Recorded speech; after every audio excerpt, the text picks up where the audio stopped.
Hello everyone, my name's Peter Martin. I'm one of the elder members of New Life Church, and I'm very pleased that Jesus said to us, you have a treasure chest where you can bring out things old and new. So I'm going to bring some things out which belong to my past when I used to do a lot of talks to children, and this one I hope will interest you. In this little box here I have a piece of carbon.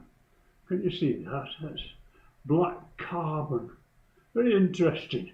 I think it's probably burnt from a piece of wood made into charcoal, but carbon's a very interesting material, particularly in these generations, because they now have carbon fibre, which is one of the hardest substance man has made, and they use it for making aeroplane engines and other items like that on spaceships and on aeroplanes, to do very important jobs which metal has failed to keep up with.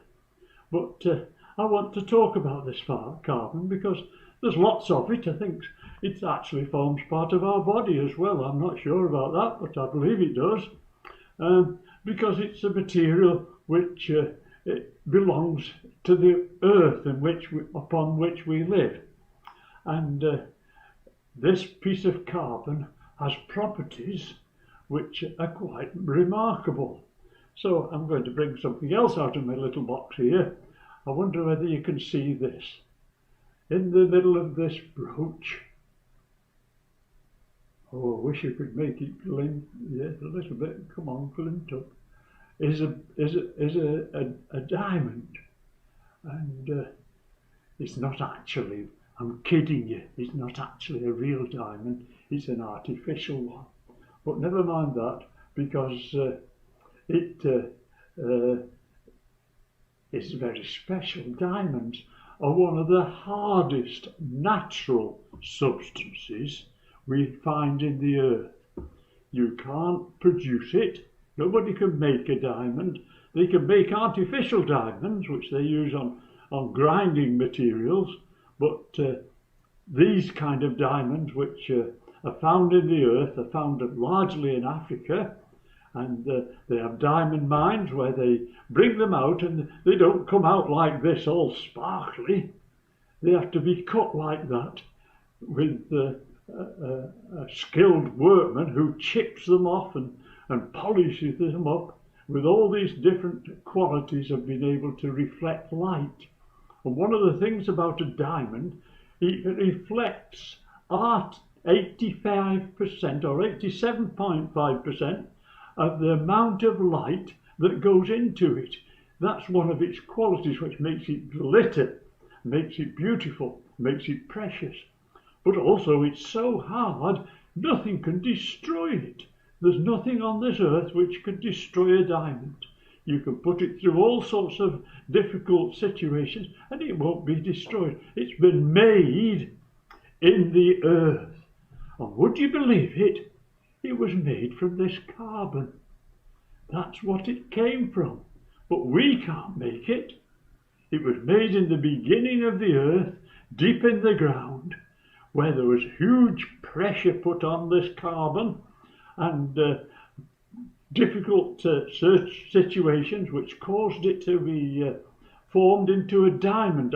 I don't understand how it came about, but it nevertheless came about, and now we search for them by digging into the ground and finding diamonds and then having them polished and cut so that they glitter like this. So it's rather a remarkable material, very precious, costs you lots of money. Can't buy them cheap. You've got to pay lots of money, pounds for them, in order to have a diamond. This isn't worth anything.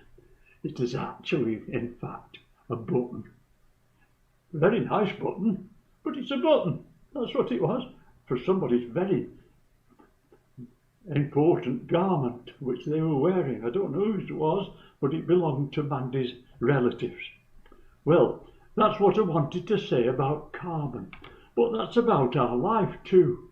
You know, you at this time are under a lot of pressure. You're feeling the lockdown.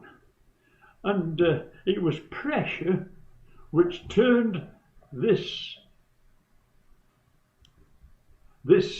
carbon into this diamond. Now, we all find that we find times when we're pressured in our lives, and pressure causes us to act responsibly to that pressure. And that's what life is very often about. The pressure of doing your exams is something you're facing probably just quite soon. The pressure of being one with your friends and making an impression on them. The pressure of finding a job which you're going to do and earn some money. Pressure of all these different things come on us. But the way that we act responsibly to that pressure is whether we bustle under it, we sag and say, oh, I can't stand this, or whether we stand up straight and say, right, I'm going to make a job of this situation and bring out of my life something like a diamond. You wouldn't think it could come out of your life, would you? I didn't think it would come out of my life. But I haven't made diamonds, but I have made a living for myself. For 50 odd years, I worked and employed people. And people used to say to me, why do you must be making a lot of money, getting all these people work for you. But my principle was that I didn't work or employ people to make money. I employed them so that they could have the same sort of life as I had. And that was one of the things which God gave to me. He gave to me that sense of value of life which I wanted people to share with him. And that's why Jesus came. And that's why Jesus takes our lives and makes them into something more precious than we can make ourselves. And he changes us from being just a normal person into being someone very special in his kingdom. And there's one song we used to sing when we were children. When he cometh to make up his jewels, all his jewels, precious jewels, his loved and his own, like the stars of the morning, his bright crown adorning. We shall shine in their beauty, bright gems of his own. God, the Bible tells us that we're like diamonds, we're like jewels which God has polished and brought to the full beauty of life itself. So thank you for listening to me. I hope you enjoyed and helped you with that little talk.